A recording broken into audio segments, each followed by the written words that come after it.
Hello, everybody. Welcome to the 112th episode of the Manor Podcast. I'm your co-host, Roger Bodee, joined as always with my best friend and other co-host, Michael Hamilton. Michael, are you ready for camp this year? Is Camp Hamilton ready?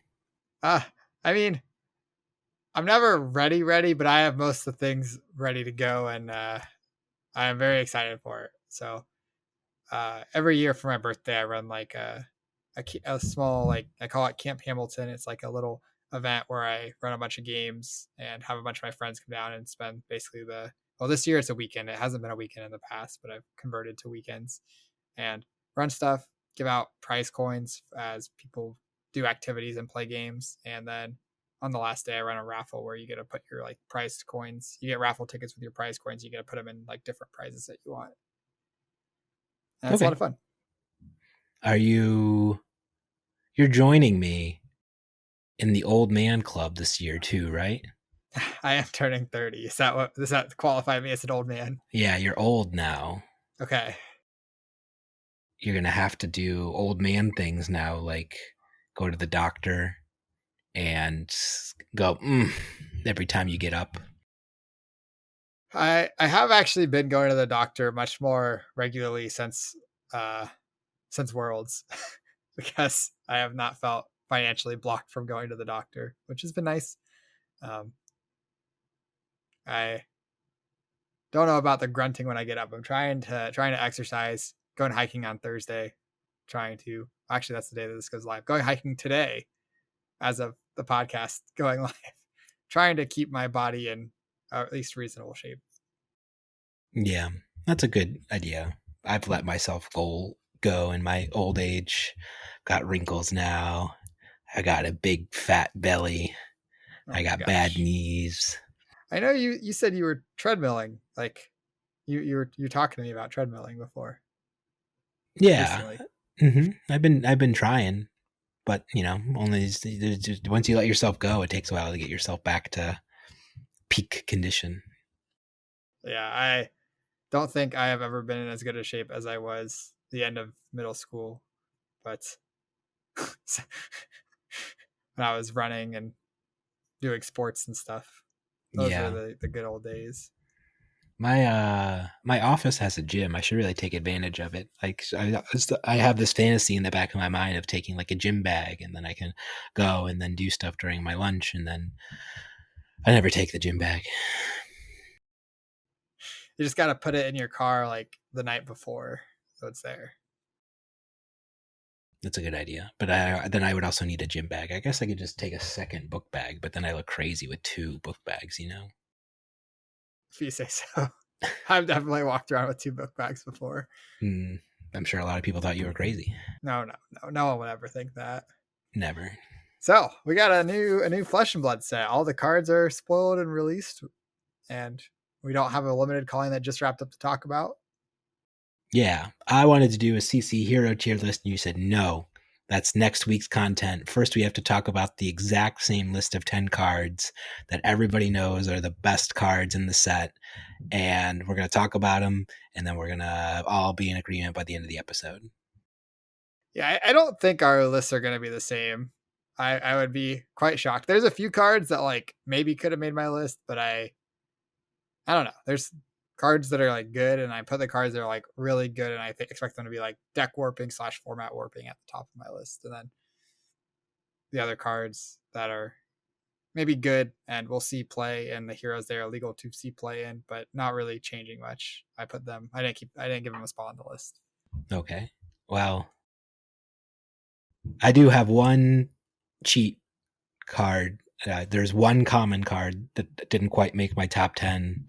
So my honorable mention is the only card that comes in common out of anyone's list. It's Arcane Polarity. Okay. Tell me about Arcane Polarity. Basically what it says, it says when you take arcane damage, you gain 4 life.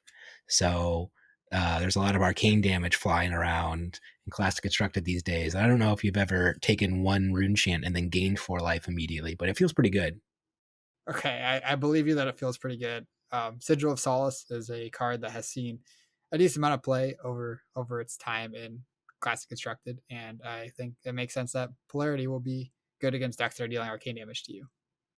Yeah, I just think it just slots right in over Oasis Respite now. Yeah, it did not make my list. I think it makes sense that if you are trying to prevent arcane damage and gaining a life is just as good as preventing, then it makes sense to just include that instead. But Yeah. they So your definitely common card's the Runeblade one, Rune Ravager Swarm. no, we'll get to that. First, I want to talk about my honorable mention. So Sure. my honorable mention is an honorable mention because it's not legal in CC, but I think it is a very, very good card. It's Regrowth Shock. It is the Lightning, Earth, Runeblade meld card. Um, this card is going to be very, very good in Briar and Living Legend. And if we ever get another Earth Lightning Runeblade, they will play this card. It's Earth. It's a non-attack action. It blocks 3. And on top of that, it is just a really good card to actually cast. If you deal 1 arcane damage, you're getting to shock them for 1 damage, and you're also getting to pick up a 0 cost attack back from your graveyard. So you'll get basically a card and a point of damage out of it. It's very, very strong. And yeah, I think also being having 2 elements on 1 card for any fuse potential is really nice. And again, Earth block 3 non-attack action. If you want to be casting Channel Out Heroic, this is the dream card for you. Yeah. It's so close to being good. It has the pesky lightning half. If it didn't have the pesky lightning half, I'd agree with you. It's going to make a huge splash in Living Legend format. But since it has that pesky lightning side, it's not playable in the only playable Living Legend hero for the foreseeable future. But once that gets addressed, this card will probably be pretty good. You think there's only 1 playable hero? We'll get into it, buddy. Okay, let's start with number 10. All right, I got Plow Under. Okay, Plow Under almost made my list. Didn't quite make my list. Talk to me about Plow Under. It's a decomposed card that messes with people's arsenals. It's a block 3 Earth card that does decompose things. It's good. It's got some disruption to it. Seems like a good 10 card. Yeah, if my list went to 12, Plow Under would be in one of those last slots, but didn't quite make it for me. I think it's really good. Unfortunately, I think the one thing that I have frequently tried to do with 2 cost attacks is combine them with Tunic and Pummel. And Plow Under is not great at doing that because you can't arsenal the Pummel to set up for it. And I mean, it just means you have to draw the Plow Under first to combine it with Pummel. Because if you have the Pummel in your arsenal, then when you play the Plow Under, if you decompose, your Pummel goes away. And that's sad. So a lot harder to see and see Pummel with Plow Under. Still, I think it's a good card. Probably not going to be combined with Pummel. What's your 10 card then? My number 10 is Sigil of Brilliance. I think this card is pretty strong. There are some Sigil support cards that the only reason they are playable at all is because this card exists, like Blast to Oblivion and Arcane Astral Etchings, whatever it's called, Arcane Etchings. The thing that Etchings of Arcana, that common that if it surges, you get back a Sigil from your graveyard. Both those cards are basically only playable because Sigil of Brilliance exists, and it's just a pretty powerful card in Acilio. It's a specialization. No one else can play with it. And if Acilio is playable, it will have 3 Sigil of Brilliance in it for all of time. Sure. Not on my list. It's a fine card. Okay. Should I go to my number 9? Go for it. All right. I got my 1 common on the list at number 9. It's Fluttering Charge. This card, Flittering Charge? Man, card names are hard. Flittering Charge. Flittering Charge. 0 for 4, attack action, lightning, and if you play an instant on its combat chain link, it gets Go Again. So 0/4s with Go Again have been historically quite good. We see Scar for a Scar, we see Ravenous Rabble, we see Lightning Surge, and this is no exception. As long as your deck is a lightning deck that can afford to play a decent amount of instants, this card is going to be great. This is not the 0/4 lightning card that made my list. It's fine. I think it's about as good as Lightning Surge, maybe a touch better, but Lightning Surge would be on my list if we did Tales of Aria top 10. Yeah, it's just 0/4 Go Agains, especially on Lightning, I think aren't super, like, they're good, but they're just kind of like the bread and butter, I guess, you know? Sure. I will not argue with that. I do think that they are the bread and butter, but the bread and butter is good in this case. Like 0/4s Go Again. That's a good rate. You want to be doing that. Yeah. True. What's your number 9? It gives things Go Again that doesn't necessarily have Go Again. It is the new put 3 of this card in every Runeblade deck from now until the rest of time. Machinations of Dominion, which is the 0 for 3 blue 3 block, or sorry, 0 cost 3 block blue non-attack action at Majestic. The next Runeblade attack action card you play this turn gets overpower, and if you played or created an aura this turn, it gets go again, and that card itself has go again.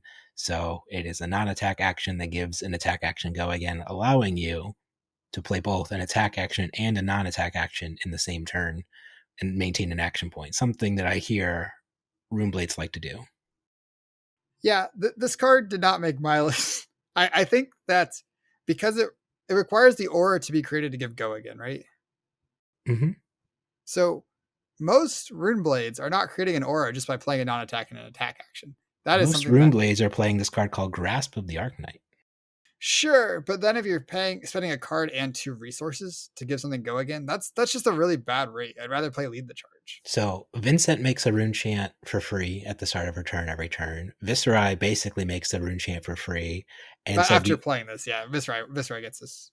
yeah, so Chain gets this because it combos with Soul Shackle, so that's 3 rune blades. And then so the only marginal one is potentially Aurora, and even then, I think this card's good. Oh, Briar, Briar? Florian, and Aurora all don't turn this on very well. Yeah, Florian I guess doesn't, but Briar does. How? How does Briar make the You get an embodiment of lightning if you played 2 non-attack actions, in which case your thing will have go again anyway because you created an embodiment of lightning. And your thing has to hit before you create the embodiment of earth. Yeah, so you would get go again on the resolution of the combat chain and work, right? Let me read this card actually.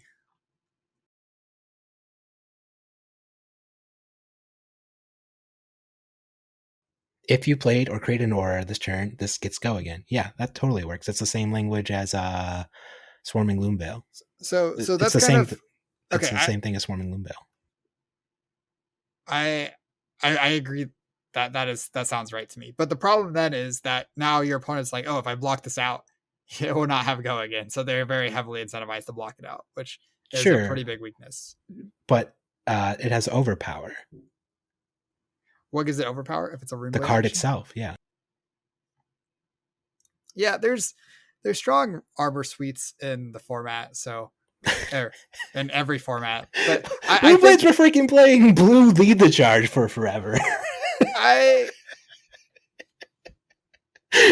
so okay. I do think this card is going to be good in Viserai and Vincent. I don't think it'll be good in the other rune blades. I think Chain doesn't actually want this because it only gives rune blade attack actions this text, and Chain doesn't play that many rune blade attack actions. He's full of shadow attack actions, and he gets plenty of action points anyway. Maybe it'll be good enough. I guess we did play Blue Mauve and Chain. Okay, it's probably good enough for Chain. I was about to say his attack is just nothing but shadow Runeblade attack. Actually, there's shadow Runeblade cards. There's a lot of shadow cards that aren't Runeblades. Like yeah, but there's a lot of Runeblade cards that are Runeblade cards. And, what's the? Oh wait, Unhallowed Rites is a Runeblade card. What's the 1 for 4 that I love? Ghostly Visit. That sure. One. And the 2 for 5.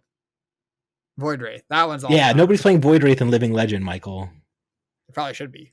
Just saying. Throwing that out there.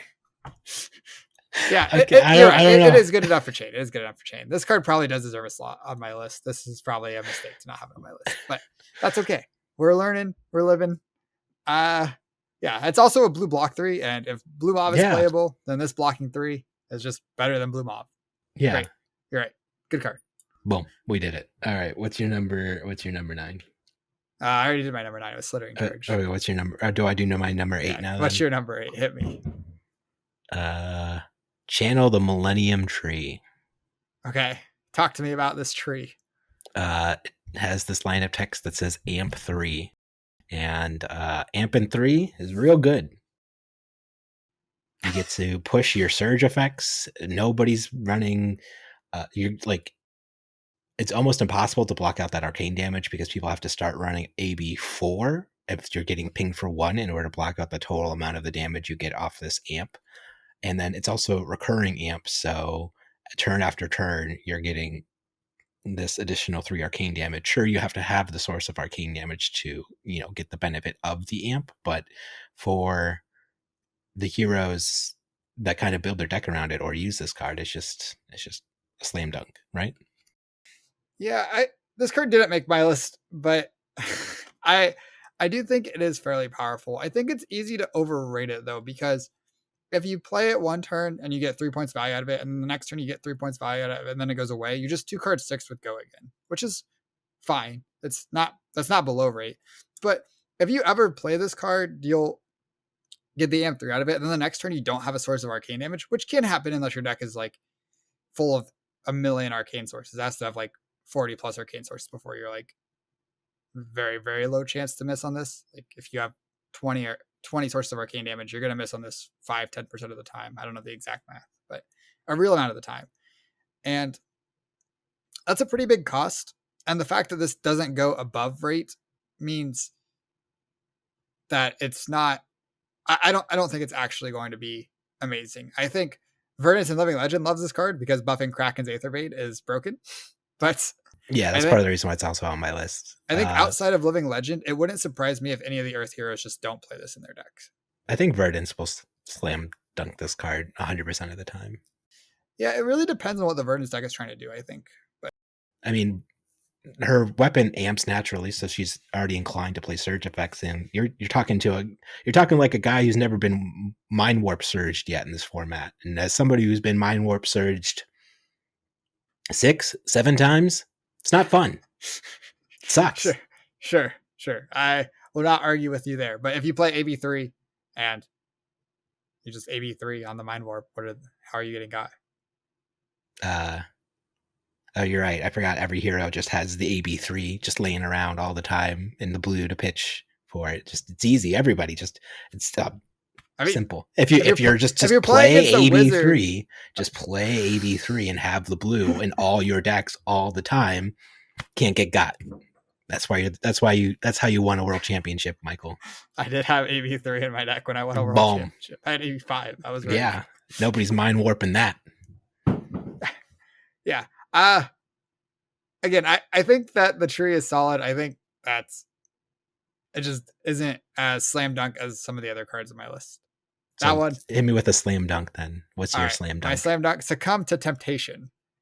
This is here, let me pull it up so I can read it. Succumb to I should have put little pictures. Here, I'll read it for you. It's a yellow 3-block non-attack action. It's right next to Machination of Dominion in the spoiler list. If you've dealt arcane damage this turn, you may play this as though it were an instant. The next Runeblade attack action card you control, or the next time a Runeblade attack action control hits a hero this turn, look at their hand, then choose a card. They discard it. Go again. So, someone once told me that Thoughtseize is pretty good. So, someone on this podcast, I actually believe, we were talking about Lost in Thought. And Lost in Thought only takes attack actions, gives them a ponder token, costs a resource, blocks 2, is a red, has a lot of downside. This card costs 0, blocks 3. You can play it as an instant, so you can cheat action points with it. All that it asks is you dealt arcane damage. And in the race matchups where you really want to be Thoughtseizing them, they're not going to want an Arcane Barrier Rune chance. Sure, it's not good against the fatigue decks, but in aggro mirrors, if you're playing an aggro deck that's dealing arcane damage, like Viscerai, for example, Vincent also, this card's going to be great. Sure. So you name Viscerai and Vincent. Name another Runeblade this card goes in. That's just Viscerai and Vincent. Well, okay. But so when I was making my list, I was like, which cards are going to warp the game and significantly change how heroes play? And I think this card falls into that category. I do not. Okay. I've played with and against this card a number of times, and it doesn't line up all the way. Sometimes your opponents do just AB. They just have the extra blue laying around. They're like, this hand's not very good.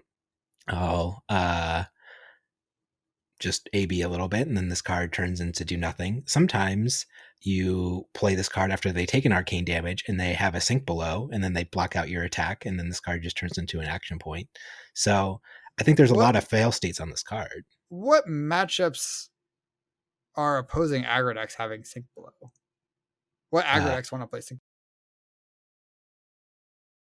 What aggro decks want to play sink below?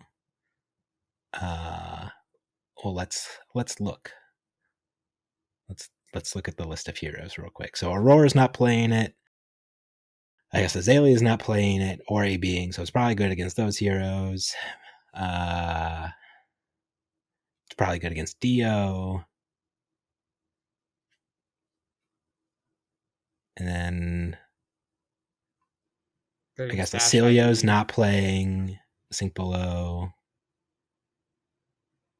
And I think that's it. Everybody else is playing some version of D-React usually. Yeah, I basically think this card is going to be exceptionally good in pure aggro races where you're not expecting your opponents to block very much. You're not expecting your opponents to Arcane Barrier very much, if they're even bringing an Arcane Barrier against you. And I think that's when this card really shines, when your opponent has like very, very good. I think it's also great against KO, but when your opponent is trying to just play 2 to 4 or 3 or 4 card hands back at you, and this can really disrupt their hand quite a bit. Yeah, so I guess the reason why it didn't make my list is you talked about like other cards that have like the pseudo Thoughtseize effect, and uh, they do have fail cases as well. And I just think this card's fail case is a bit higher than you're giving it credit for. It's not like I get that in Vincent and Viscerai in particular, it will be turned on most of the time in the aggro race matchups. I get it, but it doesn't fix. I know the lists of Vincent lists are really tight. I don't know if it finds a home there, but I could be wrong. I'm not a Vincent expert, and those lists are wildly in development at the moment because she was unplayable 3 weeks ago. So maybe it finds a home in Vincent. And then, so Viscerai, I definitely agree that it finds a home in, but Viscerai still has the problem of like the all attack and all non attack action hands, and this doesn't fix that. Sometimes you only have the one attack. It has to be the attack action card that hits. So if you just have like a swarming Loomveil in this, and then like I said, your opponent does have a D react because they're a crazy person, then you can just get blown out by this, even if they've taken the arcane damage. So yeah, I agree that it's very good. I think it will see play. I just maybe I'm just being too pessimistic on it.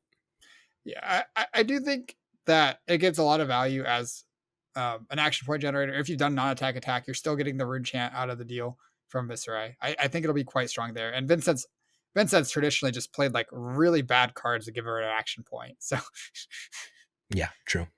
I think the fact that this gives her an action point, she has the ability to potentially make it on the arcane unblockable with her hero power if she plays a shadow non-attack action beforehand and can guarantee the arcane to turn this on. And yeah, I just think it is really strong. I think the ceiling of this card is super high, and I do think it's going to be bad sometimes when your opponent does play a Sink Below, maybe, or they arcane barrier the arcane damage for some reason. There will be spots where it's awkward, but I think for the most part, this card will be quite good. And the times that it is good, it's going to be worth so much. Like just imagine casting this against KO and taking their Blood Rush Bellow because they don't want to block on their Blood Rush turn.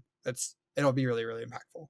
I might also be biased against this card because I had this in my Aurora sealed pool in the calling, and it was the fanciest crack bobble I ever did see. It was the best block 3 crack bobble in the all the world in my sealed pool.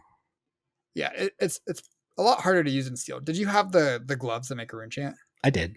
Okay, and that was your one source of arcane damage. Yes. Okay, that does seem tough. Tough to maximize it. Yeah. Okay. What's your lucky number 7?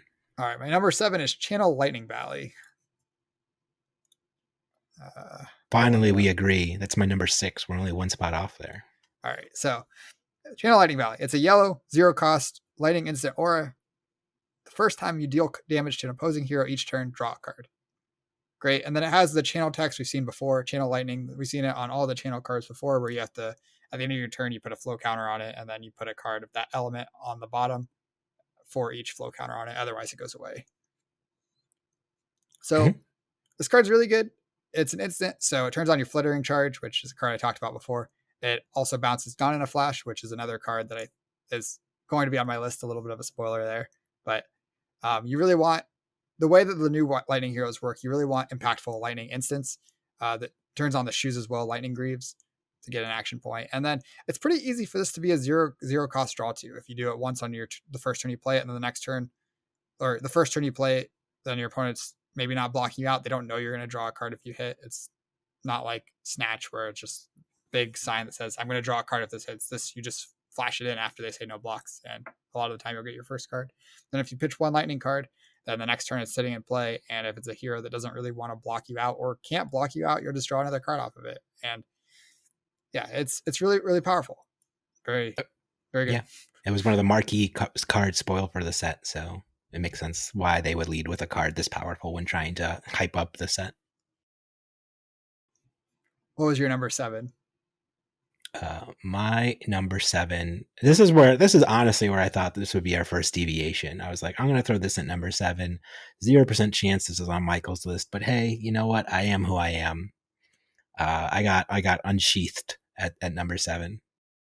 This card's actually higher on my list. That's crazy. Oh man.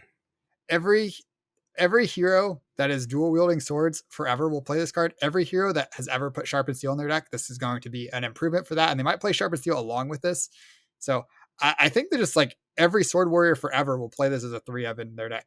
Forever. 100%. And that sounds like a very good card to me. Yeah, blocks 3, gives go again. So it secretly has a lot of implied value tucked behind it as well, whether that be it resetting Valiant Dynamos or giving you other conditions from your sword. Like if you are, it doesn't naturally give Dawnblade go again, but this combined with any other pump or 1+1 counter on Dawnblade then does get go again. I think it has interesting applications. I'm still early in testing with it, with being an interesting card in hybrid Raiden, where if you're switching between sabers and Raiden packages, because you can just play this, give your attack with Raiden for 3 and then play your charge card. So it's like the inverse of what you want to be doing, but in a pinch you can do it. And then when you're not doing that, it lets you do follow-up things post Raiden swing and saving you a card for soul. So just seems interesting. Yeah, I think like at worst in Raiden, it's a head jab that blocks 3, which is fine. Like head jabs that block 3 are good. Yeah, and that's its floor. So I mean, and the ceiling is way higher. I actually had this at number 3 on my list. I think this card, like I said, every sword warrior forever will play this as a 3-of, and it gives a real bump to Dorinthia and Kasai and Bolton. I think all 3 of those decks are going to be notably better because this card exists. I feel like there's another warrior, but oh well. Something about I think his card got banned. I think Cashin got banned, so kind of rough to be that guy right now. True. And there's just still no wage cards. Yeah, poor Olympia. He's in a rough spot. Betsy got a new wager card in the set. Yeah, that card did not make my list, but I did actually not make my list either. But it's interesting. Access to that card does make Betsy notably better. The fact that you can throw a 4 for 8 that if your opponent doesn't block out, they're going to discard a card. That's real. They're going to block it out most of the time, but like it's still a good threat. You can overpower it if you want. Yeah. Fine. Definitely. I had an opponent, some Betsies were cooking on early Talishar queues, and I had played into a couple of Betsies, and they played this against me, and then I blocked it out. Felt real good about myself. Mm-hmm. Then you draw a card, and they discard a card. But like ideally, they're not casting. Yeah, they didn't have any cards in their hand anymore, but I got my card back. So. Yeah, you get a rebate on your block. Yeah, so I had my number 6 as Channel Lightning Valley. What's your number 6? My number 6 is Arc Lightning. So this card is very high up, but I think this card does really, really powerful things. You can build around it and combine it with like Flicker Wisp and then just do like obscene amounts of damage. But even just by itself, I should read this card for everybody. Flicker Wisp. Where is it? It's not with the other Earth Majestics. It's a Lightning Runeblade card. Earth Lightning. Oh. So it's all the way at the top. It's an Aurora specialization. All right, Arc Lightning. Aurora specialization, lightning, 0 cost, blocks 2, pitches for yellow, or 2 resources. Whenever you go again this turn, deal 1 arcane damage to any target. The next action card you play this turn gets go again, and this has go again itself. So when you play this, you're getting 1 damage. Every time you do anything that has go again, you'll get 1 more damage. and this also gives your next attack or next action go again. So you can play this and then play like a snatch, for example. Now it has go again and it's going to ping them for 1. So it's very easy for this card to be worth 3 or 4 value. You just have to do things that say go again 3 or 4 times, and this counts as one of them. Your sword costs 1 resource for 2 with go again after you play the lightning card, so pretty easy to get the first 2. And the next card you play is going to get go again. So combining this with like snatch, like I said, E-strike's great with this. Command and conquer, weak as link, lots of great things to combine this with. That getting the extra action point on them is going to be very nice. Another card that I love, Gone in a Flash, great to play after this.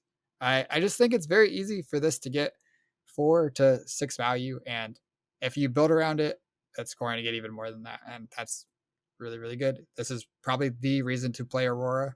I think that if you're playing Aurora, you're going to play 3 copies of this card, and this card is strong enough that it might be enough to kind of pull Aurora into viability by itself. Yeah, I agree. It sounds like we're coalescing in the top 5 cards. At the bottom 5 cards, we were still all over the place, but top 5, we're homogenizing a bit. This was my number 5. Okay, nice. So I guess we've done your 6, we've done your 5 now, so I should go to my number 5. Did you want to say anything else about Arc Lightning? I was mid on this card for like a minute,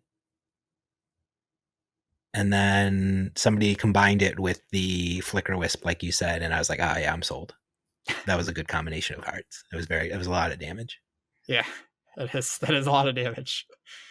And if you do build around this, you can just like play equipment that has go again. Like you can play like Grasp, you can play the Lightning Greaves to give your instance go again. Play Grasp. You know what the hottest piece of equipment people are still playing now because of this card? What? Crown of Dominion. Because you get a gold token that gives you go again. Sure. You can hard build around this and like generate lots of those tokens, and every time you use it, you'll have damage. There was that meme video I think I posted somewhere or reposted in a Discord, but someone had like 24 silver and an Arc Lightning. It was just a million silver. They cashed out, right? That's what you do. You destroy all your stuff and then you get a bunch of silver. Yep. Yeah, this card's really, really strong. And Che Roca on Twitter. There you go. That's who did it. Cool. All right. What do you got next? All right, number 5, Malefic Incantation. This is going down to the Runeblade cards. This is a 0 cost Runeblade aura. It comes in all 3 colors. I am specifically talking about the red, though I think the yellow and the blue are situationally viable. This is a 0 cost. Has go again. Blocks 2. The red enters the arena with 3 verse counters. When it has none, destroy it. Once per turn, when you play an attack action card, remove a verse counter from this. If you do, create a rune chant token. So this is a red 0 for 3 with go again. You have to play 3 attacks on 3 separate turns to get full value out of this. And that means if the game ends before that happens, which is real, then it kind of sucks. The card this reminded me of, though, is I think Runeblood Incantation, where it's a 1 cost aura that does the same thing since the start of your turn. So in Viserai, specifically, this works very well with Mordred Tide, where you can play Mordred Tide, play this, and then your attack will make 2 rune chants from the trigger. So, and it also costs 0 instead of 1, so it's a lot better than Incantation. I think it's also great in Vincent as well, where you can play this and you have that rune chant generation. That's really, really important to building up your, what's it called, rune gates.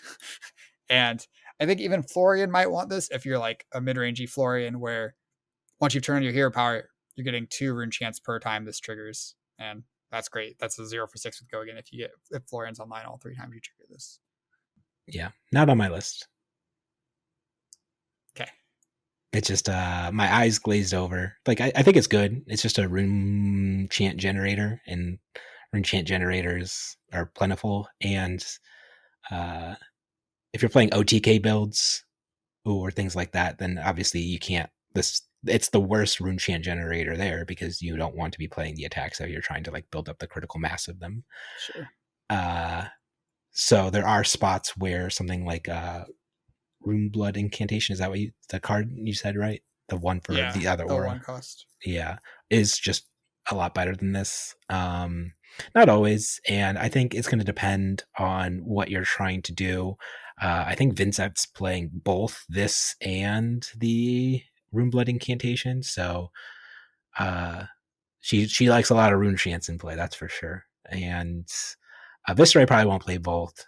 He'll probably switch between this and the Rune Blood, depending on what build he's doing and what style of deck he's playing. But I don't think this will see play in Chain, and I don't think this will see play in Briar. So did not make my list. Basically, Machinations of Dominion was like the highest Runeblade class card because I was like, oh, it's like every single Runeblade wants to put this in their deck for forever because it's a blue block 3. And so if it was worse than Machinations of Dominion in my mind, where that goes in every single Runeblade deck that's a blue block 3 for forever, it did not make my list. Yeah, I still don't think Briar wants Machinations, and I don't think Aurora wants Machinations, and Well, I don't Notable. think Aurora wants Malefic Incantation. I agree. Boom. I don't think Aurora wants this card, though it's fine to include an Aurora. It's not a bad card. It's just 0 for 3. It's a head jab that doesn't Yeah, Machinations Dominion is just a fine card to include. It's a blue block 3. Well, how many Runeblade attacks are you putting in your Aurora deck? It's just worse than every other blue block 3, right? There's some Runeblade attacks you're putting in there. You're putting in Swarming Loomveil. You're putting in the Rune Rager Swarm, but I guess that doesn't really need go again. In your Aurora deck? I don't know, dude. I don't know how Aurora's being built. I don't play those lightning Runeblades. I just beat them up. I don't notice what they do. They just die. Okay. Yeah, so I do think this card is kind of a game changer for both Visceray and Vincent, where it's just, if you are not trying to OTK, it just leagues better than the other rune chant generators. 0 for 3, go again, cost 0. So good. All right. What do we got next? I'm ready for my number 4. Where are you at on your list? I'm at my number 4. All right, you go. I've got a few times in a row. My number 4 is Germinate. Go on. It makes a lot of rune chants. It ends the game of Flesh and Blood in end games with Florian. And if Florian's going to be good, it's going to be because Germinate's good. And so if this card's not good, Florian's not good. They're intertwined, inextricably linked throughout all of time and history now between Florian and Germinate. Yeah, I don't think you're ever playing a Florian deck without 3 copies of Germinate. I'm trying to think if there'd ever be a reason to do that. Even if you don't care what it does, it's Earth, it's a non-attack, it says 3 in the corner, it's blue. You're just playing it in every Florian deck forever. Didn't make my list because I've been playing a lot of Florian, actually, and the amount of times I've cast this card is very little. So I think it is slightly better than Blue Autumn's Touch, which Blue Autumn's Touch is a great card. Don't get me wrong, I love Blue Autumn's Touch, but I've not cast a lot of Germinate despite playing a lot of Florian. So I just decided not to put it on the list. I do think it is a good card, and there are times where you will cast it, but it's just good. It's fine. Okay. Much better than limited than constructed, where your opponent doesn't have access to Arcane Barrier. Maybe that's also limited games with this card. Yeah, I was about to say that was also my bias, where this card killed me a lot over the weekend. So maybe this is still just my limited bias showing through. Yeah, I did 2 drafts with this card at the world premiere. Only one was in the tournament, one was just a practice draft. And I won a lot of games on the back of this card. It is very, very powerful. You make a bunch of rune chants, you get the life to survive to be able to attack the next turn with all those rune chants. You just win almost every game when you cast this. I believe that. Constructed, not quite as impactful, but still going to be a 3 of in every Florian deck forever. Okay, my number 4 is Rampant Growth Life. This card is Verdance's specialization. Or it's not her specialization, actually. It is a split card that is Earth and Wizard. So you have to be an Earth Wizard to cast it. So it's basically a Verdant specialization until we get another Earth Wizard. And the Rampant Growth part of it says Amp X, where X is the total life you gain this turn. Both halves of the card cost 0, and the life side gains 1 life. So by itself, you're getting a life, amping 1. That's okay. 0 for 2 instant, not great. It's yellow, so it pitches for 2, so that's about what you expect. But as soon as you play one other life gain effect before this card, it's very, very efficient. Where if you play a Sigil of Solace and then you play Rampant Growth Life, you are getting 5 points of value out of this card because you're amping 4 and getting the 1 life, which is great. And you can also build around this card and go very, very deep on it and play like Healing Potion and multiple sigils, or like count your blessings, or whatever you want to do. Fruits of the Forest is another good one that goes well with this. And if you're a Verdance deck, you probably want to gain life anyway, because that's her whole hero ability only triggers if you gain life. And yeah, it's just really powerful. I have not done a lot of exploring with Verdance yet, but I think that without this card, I was really wondering what Verdance would look like in Constructed. She didn't seem like she made any sense. And then they gave us Rampant Growth Life, and now I'm like, okay, this is what you're supposed to do. Yeah, sorry. I was just having a little funeral in my mind for the Living Legend format. It was a good format for a good while there. It was fun, but not so fun anymore. Not so fun. Yeah, you didn't see some people combine Rampant Growth Life with Kraken's Aethervein. Yeah, just casually drawing like 13 cards in a turn, and it's just like, okay, well that's a thing you can do in Flesh and Blood now, I guess. And unless you have AB 13 laying around, you can't really do much about it. And I was like, oh, well, maybe I can put like 3 Poison the Well in my sideboard as like a counter tech card. You know, I played a lot of new, and people were playing like Snag in their sideboards to hose me on like my attack action cards for good value. But like, if you turn off a full Rampant Growth turn cycle with this, then that seems like a lot of value, considering that's like what the entire deck wants to be doing. And then I realized Poison the Well only works on the first time you gain life, or the next time you would gain life that turn. I thought it turned off life gain for the whole turn. And when I was like, oh yeah, this card's good. Like, you want to hose life gain this turn. Cool. Do the thing. Snag hoses the whole turn. It's not the next attack reaction this turn doesn't get buffed. No, it's just the whole turn. No attack reactions on your attack. Okay, cool. I get it. Cool. Poison the Well is just the next time a hero would gain life, they lose that much life instead. So they just go, oh, I lose 1 amp off my life portion of this. I lose 1, but I'm still amping for like 6. And then I would like to draw 10 cards, please. Oh, well, okay. Rampant for 6 doesn't draw 10 cards. But ideally, you can. It is when they have a Channel Millennium Tree outside or on the field, too. Sure. Ideally, you don't time the Poison the Well in response to the life. You do it in response to one of the bigger life gain things they're doing before this, either like a Fruits or a Sigil. And then if they respond with Rampant Growth Life, then yeah, or not respond. They let your Poison the Well resolve and then respond to their own thing with Rampant Growth Life. The life will eat your Poison the Well, but then Rampant Growth will have to resolve before the other life gain effects resolve. True. So Poison the Well is usually going to be worth 4 to 6 value, plus they're 4 to 6 value on the healing spell itself, where you're stopping at 2 or a 3, and then you're also making the Rampant Growth amp for that many less, which also means they're going to crack his Aethervein for significantly less. I think the biggest problem, though, is a lot of the life gain is instant speed. So maybe you play out your turn, and then you're like, okay, I have 1 resource floating, no cards in hand. And then they're like, okay, I play Sigil, I discard a Fruits of the Forest, I play Rampant Growth Life, and then I crack his Aethervein. Yeah. And then what I don't know what you're supposed to do about that. It's tough. It's tough. It's like kind of like Kano, I guess, where you die to their wildfire combo, but they don't need to like hope for the right things on the top of their deck. They don't need as much stuff to go right. They just need life gain. A life gain card in this in a blue. And a blue, yeah. So yeah, this card, very strong in Living Legend. Also probably pretty strong in Class Constructed. And the only reason that Verdance might be playable. If Verdance is good, this card's got to be good. So, yeah.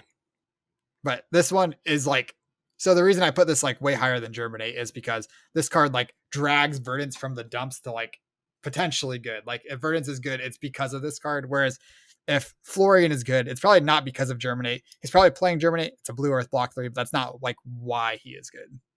That's fair. Maybe I just haven't played against Florian against enough decks where it's just like in all my grindy mid-range decks that I play, I only ever lose to Florian because of Germinating Class Constructed. Like nothing else he does really bothers me all that much. Like he's got like some 3-for-8s, and I'm just like, okay, I'll block a little bit.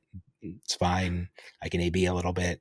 Like nothing he's doing is that scary to me at all, usually on a turn-to-turn cycle, until he plays a Germinate and he builds up like 12 rune chance out of nowhere. And I'm like, oh, I gotta deal with this now, I guess. Yeah.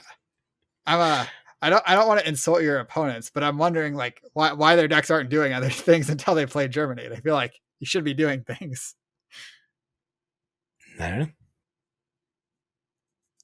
All right, where'd you put this on your list? It was number 1.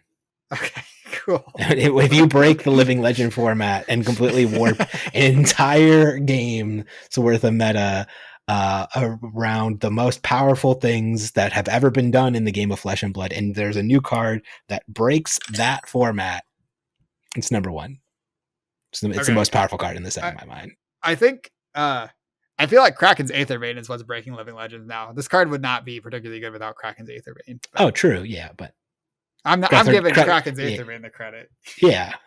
I mean, why does it say a card for each damage you deal, and not just if you deal damage this way? Yeah, lots of cards suck in a vacuum and then are completely broken with combined with other cards. But yeah, I think that Kraken's Aetherbane is also potentially problematic. This card's unplayable in a vacuum. It's just amp 1, gain 1 life. If it doesn't do anything, it doesn't do anything else. You have to combine it with other cards for it to be good. All right, what's your number 4? My number 4 was Germinate. Oh, all right. What's your number 3? Mine was Felling of the Crown. Okay. This is not on your list. If this isn't on your list, I'm gonna be so sad. It's the other card that they spoiled alongside of Channel the Lightning Value. It's the premier push card of the set, showcasing the mechanics of Earth with Decompose. It's 3-for-8, block 3 red with 4 power, and you're like, yawn. But if there are 4 more Earth cards in your banish zone, it becomes a 3-for-8, gets +4 power. And then when it attacks, if you decompose your opponent, everybody has to put a card from their hand on the bottom of their library. Yes, nice and symmetrical. Everyone has to do it. Just like with Codex of Frailty, everyone has to discard a card. Yeah.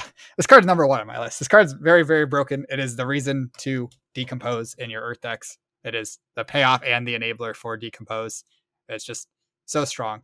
2-card 8 that also gets rid of a card from your opponent's hand. Just crazy good. So we both had the top 3 cards. Was your my 4 third or was 3? Unsheath.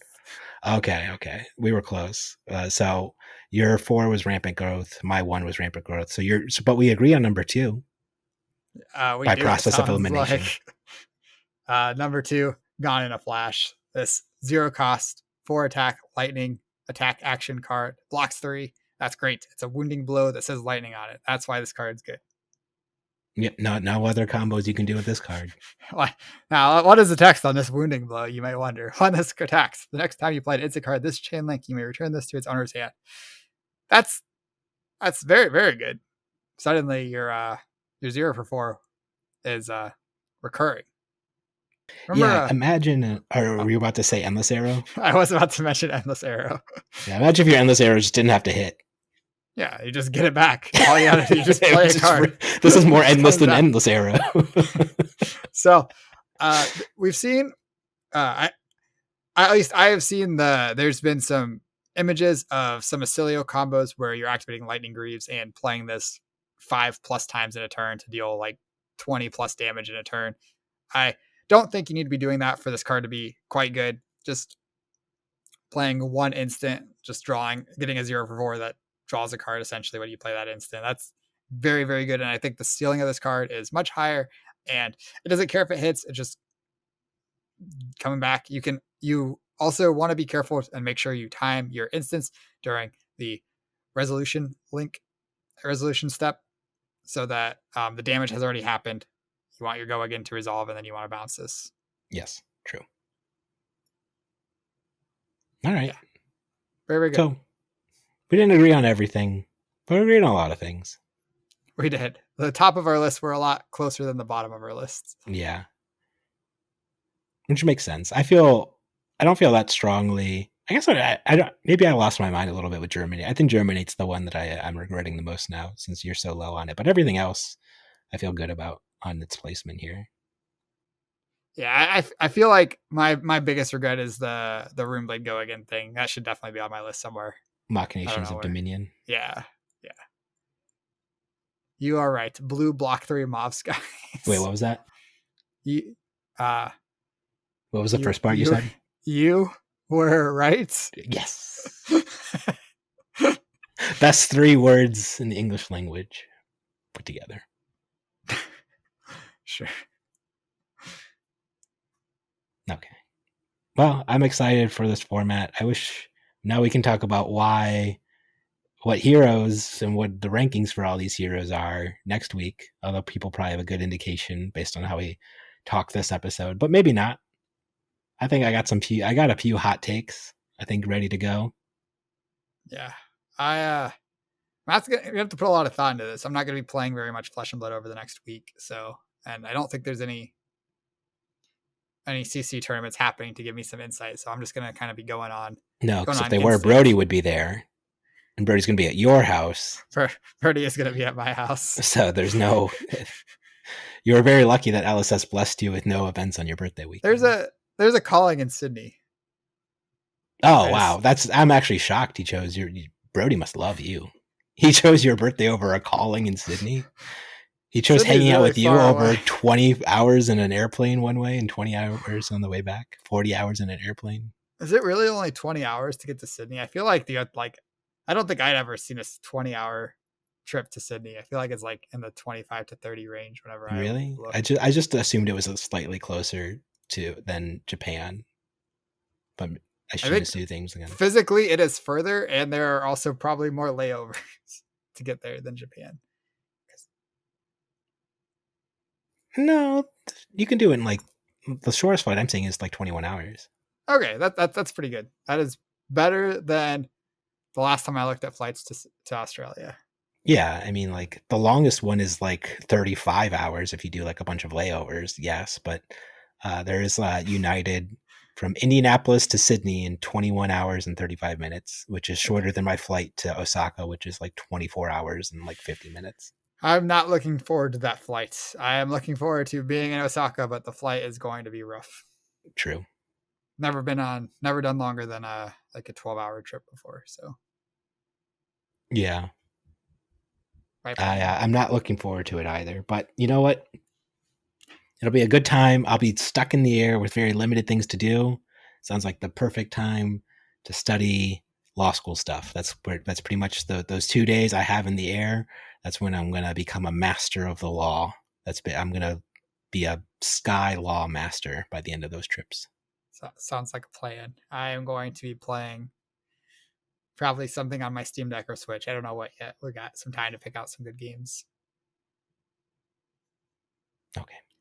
Anything else before we wrap things up? There's a lot of powerful cards in this set. I am interested to see what happens with this format with all these new powerful cards introduced. True. Very true. Well, the next time you're playing with lots of powerful cards in Rosetta, always remember, mind your manners.